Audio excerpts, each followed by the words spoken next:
Je m'appelle Christelle, j'habite en Aquitaine, je vis en Aquitaine aussi. Je suis ASH en hôpital. Ça fait 2 ans et quelques, bientôt on va dire 3 ans l'année prochaine que je travaille dans un milieu, on va dire atypique par rapport à mon parcours. J'étais tellement à essuyer des échecs de mois en mois, d'année en année, qu'à un moment donné, je commence à me dire punaise, c'est pas possible, on est dans une petite ville, il n'y a pas assez d'emplois pour tout le monde, on va jamais y arriver, quoi. À un moment donné, je commençais vraiment à baisser les bras. En fait, j'ai fait plusieurs formations parce que j'avais un parcours assez compliqué. Du fait que j'ai été déscolarisée très jeune, j'ai continué à travailler en fait en usine, j'ai fait des remplacements sur l'été, sur les saisons, des choses comme ça. Et après, par la suite, j'ai fait plusieurs formations pour me remettre à niveau, pour justement essayer d'avoir un diplôme pour pouvoir accéder à ce poste qui me faisait rêver en fait. C'était les compétences clés à l'INSUP.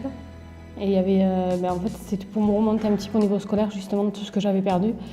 Tout ce qui était au niveau mathématiques, français. Et grâce à ça, après, j'ai rebondi sur d'autres formations de découverte de métiers pour voir justement si je m'épanouissais plus dans d'autres métiers ou si c'était vraiment ciblé que sur celui-là. Donc la formation APH, c'était justement pour avoir des cours pratiques et théoriques et avec des stages aussi qui étaient bien en entreprise justement pour voir la réalité du métier, ce qui collait vraiment à ce que j'attendais en fait de ce métier-là. C'est bien aussi de voir tous les côtés du métier, les côtés positifs et les côtés négatifs. Ce qui se passe, c'est qu'en fait, on est face à 2 jurys qu'on ne connaît pas, qu'on ne voit pas, qu'on n'a jamais vu. Donc, c'est à nous d'être, on va dire, convaincants, quelque part, de leur montrer qu'on sait de quoi on parle et qu'on connaît notre métier et qu'on aime notre métier. Là, on m'explique que mais là, je suis arrivée, j'ai commencé en CDD, je suis en CDI. Après, il y aura d'autres étapes qui m'attendent. Donc, en fait, c'est possible. Où je suis contente, c'est que c'est un soulagement. Qu'est-ce qui va se passer demain? Qu'est-ce que je vais faire? Où je vais atterrir? Est-ce que je vais être en usine en 3-8? Est-ce que je vais être en usine en 2-8? Est-ce que je vais être en remplacement chez Service Plus ou chez Multinet? Enfin, voilà, quoi, ou à la base militaire, ou chez les pompiers, ou à la DDE. Bon, à un moment donné, je veux dire, ça fait du bien quand ça s'arrête.